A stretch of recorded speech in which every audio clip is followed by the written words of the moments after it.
Bagaimana nih politik dalam Islam? Bagaimana orang Islam harus berpolitik? Hadirin, sebelum saya mulai saya mau bilang begini. Ini politik itu kotor. Betul nggak? Politik itu banyak kemunafikan, betul nggak? Politik itu penuh intrik, betul nggak? Masjid itu tempat yang suci, betul nggak? Masjid itu tempat yang Masya Allah, yang bersih, yang indah, betul nggak? Maka masjid yang indah dan suci ini jangan dicampuri dengan kekotoran politik. Jadi jangan ngomong politik di masjid, betul nggak?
Habaib yang hadir, para alim ulama yang hadir, demi Allah, demi Allah, demi Allah, saya bukan orang yang lebih bisa dalam ilmu, dalam akidah, dalam tauhid, dalam semua bukan.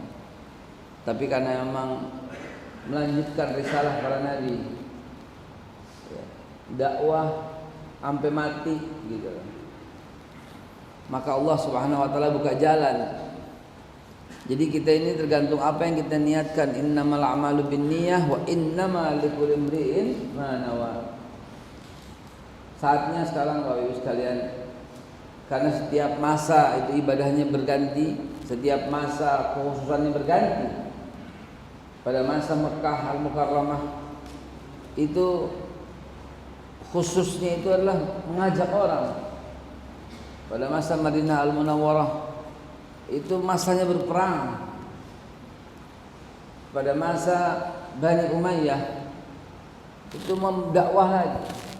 Pada masa Bani Abbasiyah banyak zikir-zikir.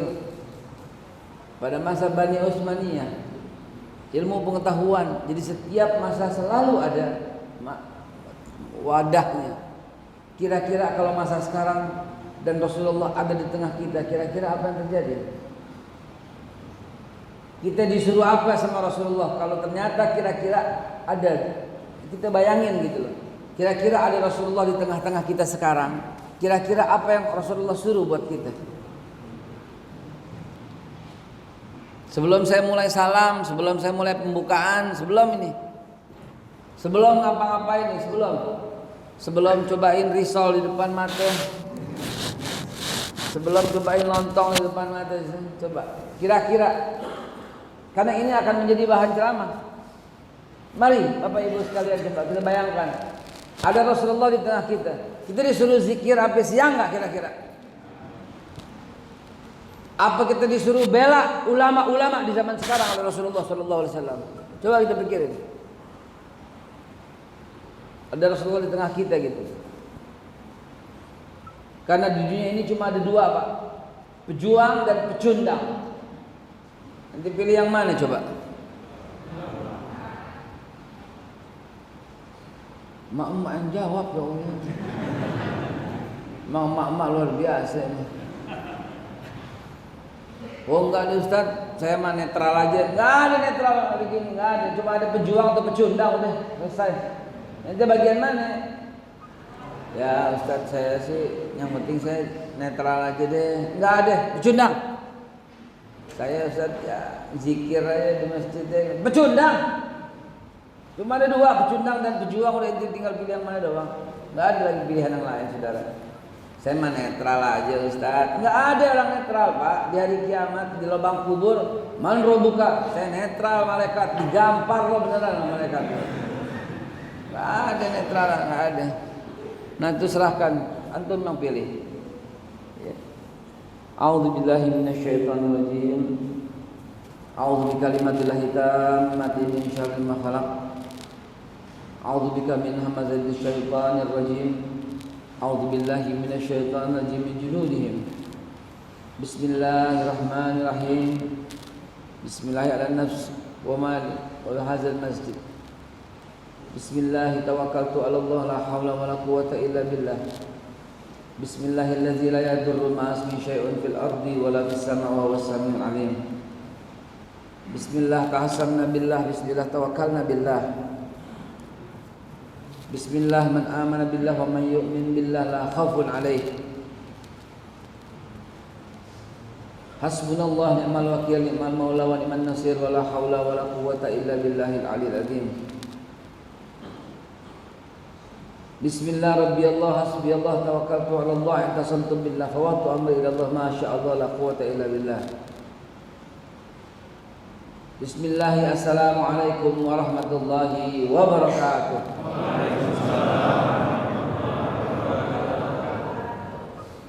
Innal hamdalillah wa syukurillah ala ni'matillah.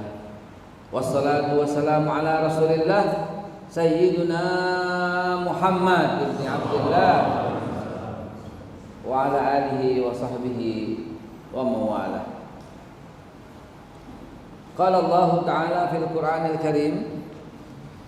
A'udzu billahi minasyaitonir rajim. Ya ayyuhalladzina amanu ma lakum idza qila lakum unfiru fi sabilillahi thaqaltum 'alal ard. Araditum bil hayatid dunya minal akhirah. Fama mata'ul hayatid dunya fil akhirah illa qalil. Illa taghfiru yu'azzibukum azaban alima wa yastabdil qauman ghairakum wa la tadurruhu syai'a wallahu ala kulli syai'in qadir. Wa qala aidan ya ayyuhalladzina amanu kunu ansarallah kama qala Isa bin Maryam lil hawariyin man ansari ila Allah qala al hawariyuna nahnu ansarallah fa'amana ta'ifatun min bani Israil wa kafara ta'ifah fa'ayyadna alladhina amanu 'ala aduwwihim fa asbahu zahirin. Qala an-nabiy sallallahu alaihi wasallam idza da'arat al-ba'as fi ummati ammahumullahu bi'adzabin min 'indi.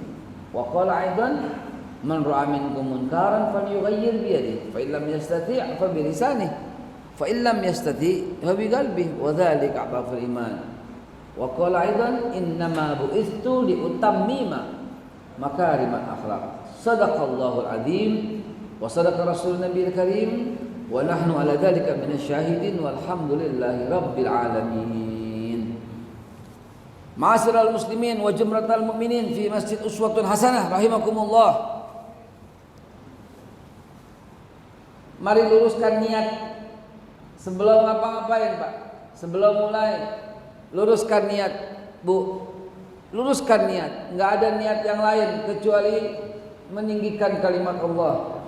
Enggak ada niat yang lain kecuali kita ta'lim wa ta'lum. Enggak ada niat yang lain kecuali kita duduk di majelis ilmu. Man salaka tariqan yaltamisu fihi ilman sahhalallahu lahu tariqan ilal jannah. Siapa yang memudahkan, meringankan langkah kakinya untuk menuju majelis ilmu, untuk menuntut ilmu, maka Allah Subhanahu wa taala mudahkan langkah kakinya ke surga. Diajak ke pengajian gampang, niatnya benar soalnya. Wudunya jadi benar. Sembayangnya jadi benar. Padahal yang dibahas bukan soal wudhu. Gara-gara hadir di pengajian, wudhunya jadi benar. Kenapa? Karena yaltamisu fi sahalallah, Allah mudahkan langkahnya menuju surga. Biasa ngaji selembar ngantuk. Gara-gara hadir di pengajian, ngaji bisa 5 lembar, bisa 10 lembar sekali ngaji. Karena Allah gampangin, diajak kemana-mana, diajak yang kebaikan tuh gampang gara-gara hadir di pengajian. Itu maknanya dimudahkan langkah kakinya menuju ke surga. Itulah yang kita niat nih sekarang. Saya pun demikian, ya Allah, jadikan ini sebagai bukti, ya Allah, kita bukan selemah-lemah iman. Karena kalau selemah-lemahnya iman cuma dari mulut doang, cuma dari hati doang. Begitu. Ini sebagai saksi, insyaallah. Amin ya Allah ya rabbal alamin. Pertama saya ucapkan jazakumullah khairul jaza. Terima kasih. Jadi tadi udah meluruskan niat ya, nggak ada niat yang lain ya, nggak ada. Ngapain kemari? Iseng di rumah, nggak ada. Ngapain di mari? Ya tanggung Ustaz, udah bangun ya, di masjid aja. Terus ngapain duduk di mari? Daripada di rumah tidur, nggak boleh gitu. Nggak boleh. Allah jangan jadiin yang kayak begini-begini. Allah mesti sediakan waktu khusus. Ngapain kemari? Enak, ntar habis ceramah nasi uduk. Jangan. Bukan saya ngarep, bukan. Ada bubur ayam, jangan. Nasi kebuli. Ada Bu? Oh Masya Allah. Ya udah kalau gitu, billahi taufik wal hidayah. Allahu akbar. Hadirin, jadi setelah lurus niat, yang kedua saya mengucapkan jazakumullah khairul jaza. Terima kasih ya Allah. Allah balas berlipat ganda. Kepada siapa? Kepada yang ngundang, kepada panitia, kepada yang menyiapkan, kepada yang jemput, kepada yang lagi bagi makanan, yang lagi bagi snack. Enggak apa, semua Allah Subhanahu wa taala berikan pahala yang enggak berkurang sedikit pun. Man dalla ala khairin falahu mithlu ajrin fa'ilihi. Orang yang memfasilitasi satu kebaikan, dia dapat kebaikan sebagaimana orang yang ngerjain. Yang bangun masjid sudah meninggal. Yang bangun masjid, ya, yang bangun masjid sudah meninggal. Setiap orang sujud, dia dapat pahalanya. Ya gitu kan? Enak, Masya Allah. Jadi pelopor tuh paling enak. Ente nyumbang orang yang hafal Quran. Selama Quran dibaca sama dia, ente dapat pahalanya. Asik banget ya Allah ya Rabb. Ya. Ente sedekah beli Quran, kemudian disumbangin sama lembaga tahfiz Quran. Selama tuh Quran dipegang, dapat pahalanya. Sekarang juga begitu nih. Misalnya ente pemabokan, misal. Lu tukang mabok, misal. Gara-gara misal ya. Gara-gara dengar pengajian jadi nggak mabok. Semua yang memfasilitasi ini, yang telepon, yang ngundang, yang jemput, itu dapat pahalanya yang sebagaimana yang kamu pahala. Lu misalnya jarang sembahyang, misal. Kelihatannya sih, iya sih kelihatannya. misal, ntar sembahyang enggak. Gara-gara pengajian dia sembahyangnya, bukan 5 kali lagi sehari semalam, 7 kali ya. Kelebihannya. Ya over aja. Saking semangatnya gitu ya. Maka semua yang memfasilitasi dapat pahalanya. Cuman ngangkat bangku tadi, cuman ngangkat meja dapat pahalanya. Itulah pentingnya kontribusi, begitu. Ini saya ucapkan jazakumullah khairul jaza ya kepada teman-teman FPI yang Masya Allah jemputnya sampai ke rumah. Sampai ke rumah tadi. Masya Allah, pakai 2 mobil, Masya Allah. Kali gubernur gue, ya Allah. Alhamdulillah, jazakumullah khairul jaza. Dan ini nih, ayo subscribe dan tonton channel YouTube Masjid Uswatun Hasanah PGP. PGP. Apa tuh? Pinang Geria Permai. Kalau PGP pengennya gue pikirin. Untuk memperluas syiar dan kemaslahatan kita bersama. Jangan lupa sedekah subscribe. Tonton, like, comment, share di YouTube Uswatun Hasanah PGP, begitu ya. Hadirin yang dimuliakan Allah, topik kita kali ini menarik sekali. Menarik sekali. Dan judulnya ini membuat apa ya? Orang-orang yang selalu mencari kesalahan lidah itu makin melotot. Ada yang model kayak begitu nggak? Ada. Dia tungguin sampai salah, begitu salah. Nah, nih salah ini. Girang gitu dengan sebuah kesalahan. Dicari gitu salahnya. Ada nggak yang kayak gitu? Padahal Allah suruh ngapain? Tutup kesalahan. Tapi ini nyari. Dia cari kesalahan. Ada yang kayak begitu? Kesian ya Allah, kesian gimana matinya itu orang. Apa angus, apa stroke dulu bertahun-tahun, berak di celana, berak di kasur gitu ya, barangkali ya. Mencret di kasur bertahun-tahun gitu baru mati, gitu kali ya. Ya Allah, hinakan orang-orang yang menghinakan ulama. Ya. Allah susahin orang yang menyusahkan para ulama. Na'udzubillah tsumma na'udzubillah. Hadirin dimuliakan Allah, judulnya sangat menarik. Bagaimana nih politik dalam Islam? Bagaimana orang Islam harus berpolitik? Hadirin, sebelum saya mulai, saya mau bilang begini. Ini politik itu kotor. Betul nggak? Politik itu banyak kemunafikan, betul nggak? Politik itu penuh intrik, betul nggak? Masjid itu tempat yang suci, betul nggak? Masjid itu tempat yang Masya Allah, yang bersih, yang indah, betul nggak? Maka masjid yang indah dan suci ini jangan dicampurin dengan kekotoran politik. Jadi jangan ngomong politik di masjid, betul nggak? Betul nggak? Betul nggak? Jahat nggak kata-kata itu? Jahat banget jahatnya. Itu kata-kata yang sangat jahat dan penuh sihir.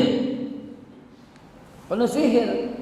Sebagaimana kata-kata sihir daripada orang pemimpin Islam tapi maling, lebih baik pemimpin yang kafir tapi adil.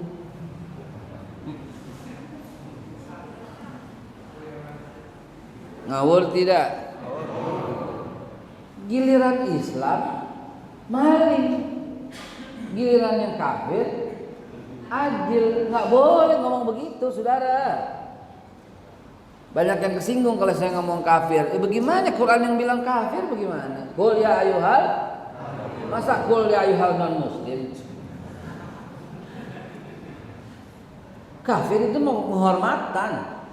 Kafir itu penghormatan, bukan penghormatan maksudnya dibanding non muslim. Muslim itu selamat, non muslim nggak selamat. Lo kan ini mau enak. Ini kan kafir masih menutup. Kafir itu masih menutup. Gue masih kafir nih gitu. Coba lo ngomong, berani nggak?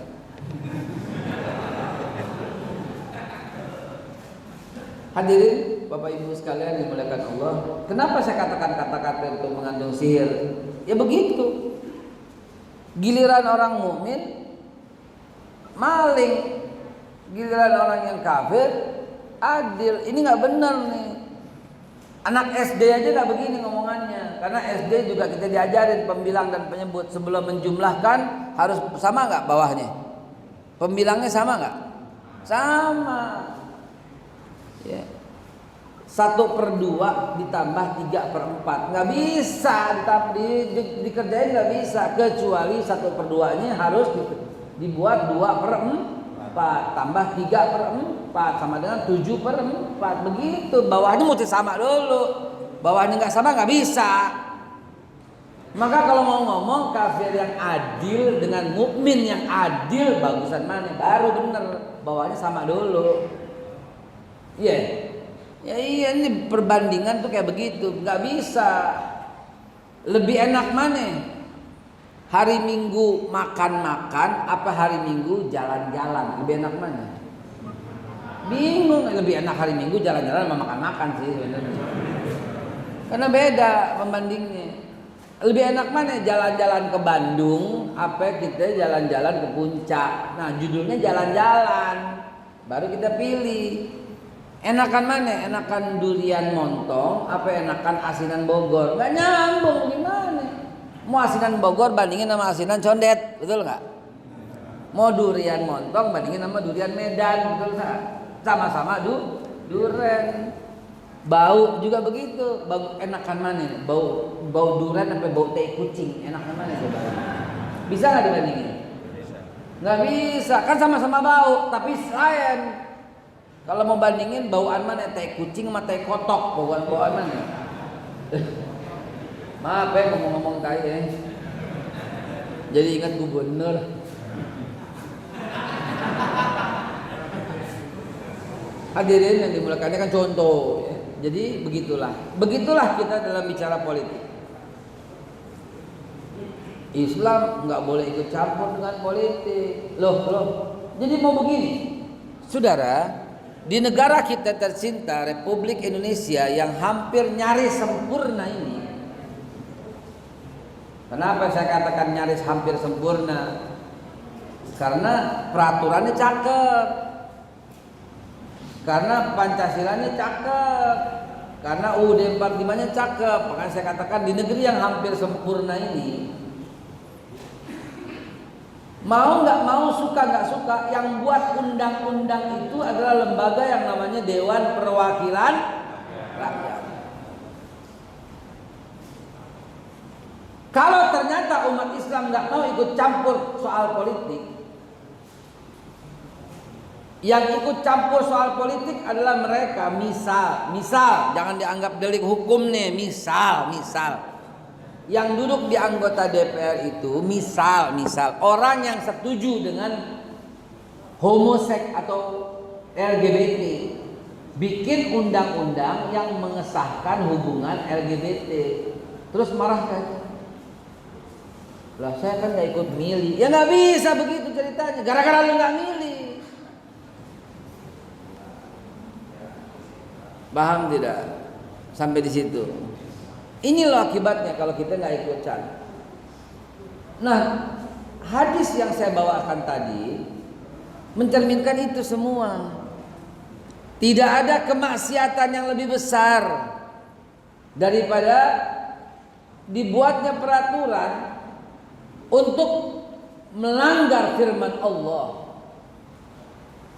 Karena peraturan yang dibuat seperti ini bersifat masif dan dipakai oleh semua. Alhamdulillah kagak ada. Kalau ada, bahaya. Dibuatnya peraturan tentang bahasa, di mana ketuhanan itu harus yang berkebudayaan. Celaka nggak kayak gitu? Celaka. Ketuhanan yang Maha Esa, lah kok yang berkebudayaan? Esa menjadi patokan. Kalau berkebudayaan menjadi patokan, akhirnya kita lebih mementingkan kebudayaan. Yang penting kebudayaan, baru Tuhannya mengikuti. Nggak bisa. Kalau ini terjadi, kita yang salah, yang nggak ikut campur soal politik. Minimal menentukan sikap, minimal memilih anggota DPR, minimal memilih presiden, gubernur, wali kota. Minimal itu partisipasi politik kita umat Islam. Selama ini umat Islam sering dikatakan jangan ikut campur soal politik. Hei, buang air kecil aja diatur dalam Islam. Buang air besar diatur dalam Islam. Berhubungan badan dengan istri diatur dalam Islam. Masa politik nggak diatur? Yang bener aja. Umat Islam menjadi sangat terbelakang gara-gara urusan seperti ini. Berapa tahun kita dibohongin? Jangan ikut campur soal politik. Berapa tahun kita dibohongin? Ustadz nggak boleh ngomong politik. Berapa tahun kita dibohongin dengan kalimat seperti itu? Kiai jangan ikut campur soal politik, netral aja. Berapa tahun kita dibegoin seperti itu? Yang netral itu polisi, yang netral itu TNI. Selain polisi dan TNI, nggak ada netral-netralan, Pak. Netral itu ya pilihan juga. saya memilih untuk tidak memilih. Banyak kan orang yang berkata seperti itu, tidak memilih itu sebuah pilihan. Ya Allah ya Rabb, nggak usah begitu, jangan begoin orang melulu. Tentukan pilihanmu dalam pilkada, begitu. Tentukan pilihanmu. Zaman Pak Harto dulu langsung umum, bebas, rahasia, jujur, adil, luber dan jurdil dulu zaman Pak Harto. Itu azas daripada pemilu. Jangan netral, diam aja, nggak bisa, nggak boleh Pak begitu. Yang netral itu TNI, yang netral itu Polri. Mereka memang netral karena mereka alat negara. Itu wajib dipegang teguh oleh Pak Polisi dan Pak TNI. Kalau kita, lu bukan TNI, bukan Polri, bukan ulama, bukan, sok netral lo, ya elah, gue sembur lo. Harus menentukan pilihan. Ini politik dalam Islam. Cara bela Islam tuh begitu. Islam nggak perlu dibela. Lah kok begitu lagi ngomongannya sih? Kalau Islam diganggu, Allah yang akan turun tangan. Wallahu mutimmu nurihi walau karihal kafirun. Allah akan menyempurnakan cahayanya. Heh, jangan potong ayat dong. Jangan beriman cuma satu ayat dong. Tapi kan Islam Ustaz rahmatan lil alamin. Ustaz harus memberikan ceramah yang sejuk. Ya udah deh, sini praktek wudhu aja deh. Masing-masing tempatnya ada ember, sejuk loh. Saudara sekalian, nggak bisa yang demikian. Islam nggak perlu dibela. Allah yang suruh. Ya ayyuhalladzina amanu kunu ansarullah. Mana imam kita tadi? Mam? Lah imamnya mana?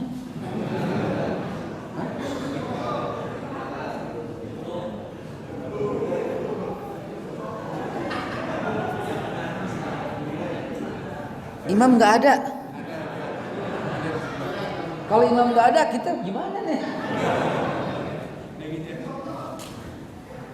Hai orang-orang yang beriman, jadilah pembela-pembela agama Allah. Itu dalilnya 61:14. Itu dalilnya. Enak aja Islam. Apa namanya? Islam nggak perlu dibela. Ini orang yang ngomong begini nih. Pertama dia belum pernah ngaji. Yang kedua dia ngaji tapi surat Shaf ini kelompatan.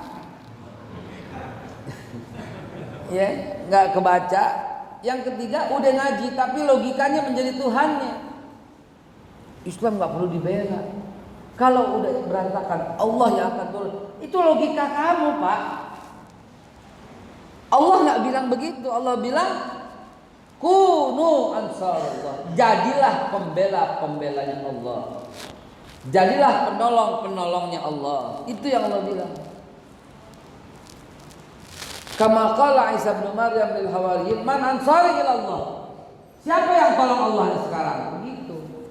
Nabi juga ngomong begitu, ya Allah, kalau kau tidak menolong agamamu ini, enggak ada lagi orang Islam di muka bumi. Nabi Ibrahim juga ngomong begitu. Ketika Nabi Ibrahim bersiasat, ketika Sayyidatina Sarah ditanya, ini siapa? Ibrahim berkata, wahai Sarah, hadis riwayat Tirmizi, wahai Sarah, jagalah kehormatanmu untukku. Kalau aku berkata engkau istriku, kata Ibrahim, maka raja akan membunuhku dan membunuhmu dan tidak ada lagi orang Islam di muka bumi.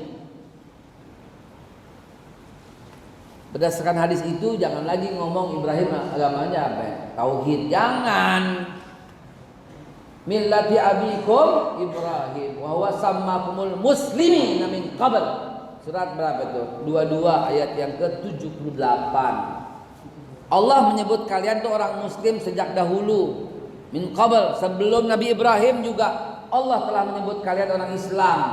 Jangan katakan apa agama Ibrahim? Tauhid. Jangan. Tauhid bukan nama agama. Tauhid sifat Islam yang mengesahkan Allah.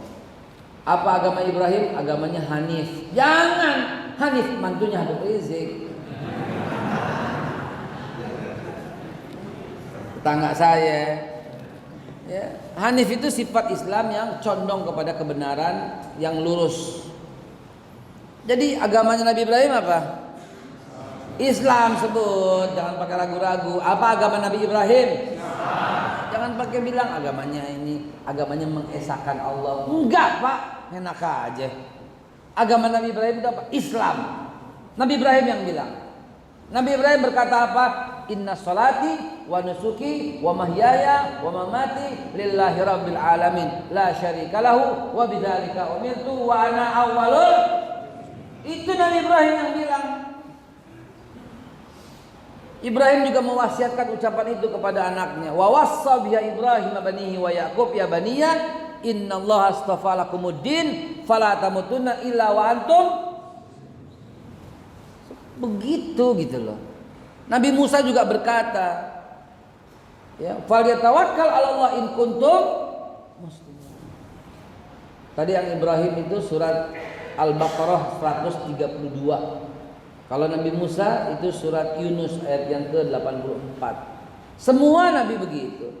Hatta Ratu Bilqis ketika mau nikah dengan Nabi Sulaiman. Apa kata Ratu Bilqis? Aslamtu ma'as Sulaiman, surat An-Naml yang ke-44.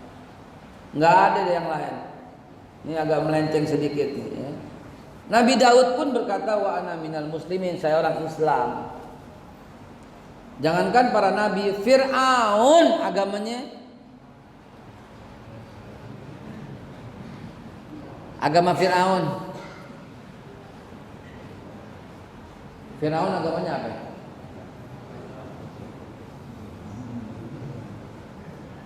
Ini pentingnya belajar sejarah nih.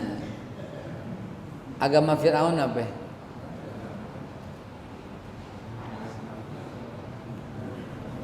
Gue jadi pengen cobain lontong.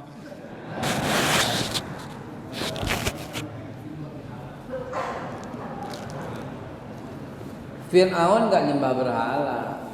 Yang nyembah berhala zaman Raja Namrud, zaman Nabi Allah Ibrahim. Setelah Raja Namrud, Raja Hyksos. Raja Hyksos itu orang baik. Raja Hyksos itu Muslim.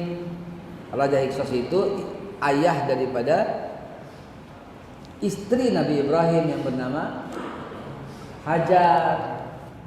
Hajar tuh binti Hyksos. Hyksos tuh orang Muslim. Raja Namrud bukan, itu kafir. Setelah Hyksos itu